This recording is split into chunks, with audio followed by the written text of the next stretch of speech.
Racontez-moi un souvenir qui vous vient spontanément quand on vous parle de l'Algérie. J'ai toujours connu l'Algérie, donc pour moi j'étais chez moi. Et on était, même si on n'avait pas grand-chose au départ, on était heureux de vivre là, très heureux. D'où était originaire votre famille? Ma famille du côté de mon père, espagnol. Les grands-parents étaient de Benidorm. Et du côté de ma mère, espagnole également. Et ils étaient du côté de Teulada. C'est la province d'Alicante. Quelle était la profession de vos parents? Ma mère travaillait avant de se marier. Elle était tapissière. Et mon père travaillait dans une compagnie de tramway qui s'appelait les CFRA. Et donc vous viviez à Alger? À Alger, on a toujours vécu à Alger. À quoi ressemblait l'école en Algérie? J'avoue qu'il n'y avait pas tellement d'enfants musulmans. Bon, d'abord, on était séparés, filles et garçons, à l'époque. Mais j'avais des voisines. Moi, j'ai souvent vécu en HLM. On appelait même à l'époque HBM, habitation à bon marché, au départ. Et j'avais des petites camarades musulmanes, mais il n'y avait aucune différence avec nous. Et même au collège, ma meilleure amie, c'était une musulmane, dont le père était avocat. Est-ce qu'à l'époque, vous vous rendiez compte qu'il y avait une différence entre les musulmans et les Européens? En ville, c'est difficile. Dans les bleds, il y en avait évidemment beaucoup plus, mais en ville, il n'y en avait pas tellement. On n'a jamais fait de différence avec eux. Qu'est-ce qu'il reste de vos racines 60 ans après le rapatriement? Peut-être qu'on ne se rendait pas compte qu'on était heureux à ce point-là dans ce pays, je crois. Pourquoi vous étiez heureux? Qu'est-ce qui vous rendait heureux dans ce pays? Ben, tout. Le climat, le travail qu'on exerçait, les amis. Vous vous êtes marié là-bas? Oui, je me suis mariée en 57. Alors vous êtes marié dans quel contexte? Du coup, vous avez fait une cérémonie à l'église? Oui. Racontez-moi, c'était où? C'était où? On s'est marié à l'église de la Gare, parce que ma belle-mère voulait à tout prix qu'on se marie près de chez elle. Voilà. Et à l'époque, j'en avais plus ma mère déjà. J'avais 16 ans quand ma mère est décédée.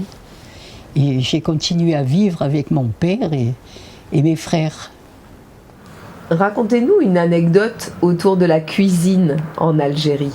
On faisait un peu tous les plats, je dirais pas du monde, mais espagnol, italien, arabe, évidemment. Pouvez-vous m'expliquer quels étaient ces plats? Ben, elle faisait beaucoup de ce qu'on appelait ici, on appelle ça la ratatouille. Alors, il y avait différents mots, parce que des fois on disait la chouchouka ou la... on le faisait, bon, du riz, pas comme on fait maintenant, parce qu'on mettait beaucoup moins d'ingrédients à l'époque. Hein. Sinon, elle faisait...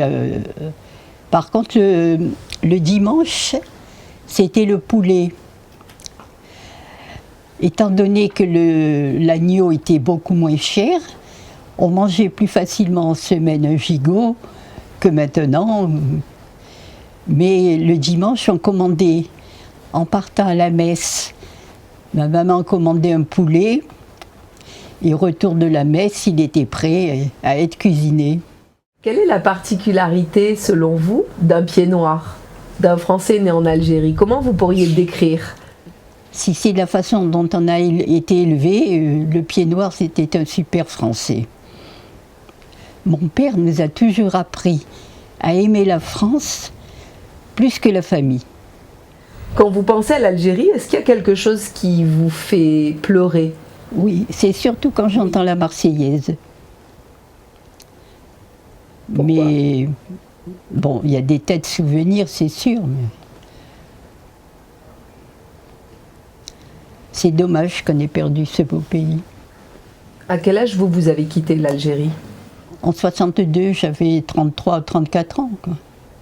Donc 34 ans, vous étiez mariée, vous aviez déjà des enfants? Oui, on avait les deux filles qui ont 11 mois d'écart. Donc vous étiez installée complètement? On venait de souscrire l'achat d'un appartement. Puis dans quelles conditions vous avez dû partir d'Algérie? Mon mari a été... il n'a pas pu quitter son travail avant le mois de décembre 62, parce qu'il était cadre à France Télécom. Donc, la maman de mon mari, au mois de septembre, avait amené les deux filles en métropole.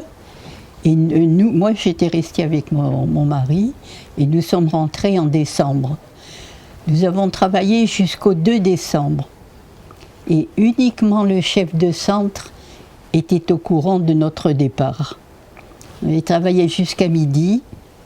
En sortant du travail, on avait pris un taxi pour aller au cimetière sur la tombe des parents décédés.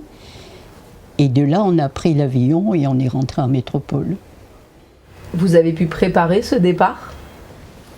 Bon, pratiquement pas. On n'a rien ramené, très peu de choses d'Algérie. Et une fois arrivé ici, comment s'est passée votre intégration? Moi, je crois qu'on n'a pas... Enfin, nous, on n'a pas été mal reçus en métropole. Et j'expliquais souvent à mes collègues à Paris, parce on travaillait à Paris, que si on avait appris aux Français à aimer l'Algérie, ils auraient réagi autrement que comme ils l'ont fait pour certains. Mais nous, on n'a pas eu de problème, ni avec les collègues, ni avec l'entourage. Donc, on avait besoin de personnel dans le Midi, et on a été mutés tous les deux à Marseille. En voyant Bandol, en faisant une balade à Bandol, on trouvait que ça ressemblait beaucoup aux plages de chez nous. Vous avez de la nostalgie de votre pays? Ah, ouais. Oui, bon, disons qu'avec l'âge, peut-être que ça s'atténue. Mais on ne peut pas oublier tout ça. Qu'avez-vous eu l'impression de laisser derrière vous en Algérie? Vous avez tout laissé, votre maison, vos meubles? Ah ben on a tout laissé. Vos amis aussi? Oui. Et puis après, la famille a été dispersée parce que à l'époque, on vivait rapprochés les uns des autres et là, tout le monde a été dispersé. Comment vous expliquez que ce sujet autour de l'héritage algérien, de cette histoire française en Algérie, est toujours aussi vif 60 ans après? On a toujours du mal à en parler. Ah oui, c'est sûr. Parce que c'est quand vous êtes chez vous et qu'on vous met dehors, vous ne pouvez pas l'oublier. Ça ne veut pas dire qu'il y a de l'animosité envers les autres, mais vous avez été chassé malgré tout. Enfin. Beaucoup définissent les pieds noirs comme des colons. Ah ben oui. Il y a un amalgame qui est fait. Exactement. Alors je vais vous dire, des colons, chez moi, j'en ai pas connu. Pas du tout. Et là, on n'avait pas d'argent du tout. On avait l'argent de notre travail, mais sans plus, quoi, c'est tout. C'est vrai qu'il y avait des grandes propriétés. Est-ce qu'il n'y en a pas en métropole? Est-ce que vous avez le sentiment d'être ici, chez vous? C'est difficile.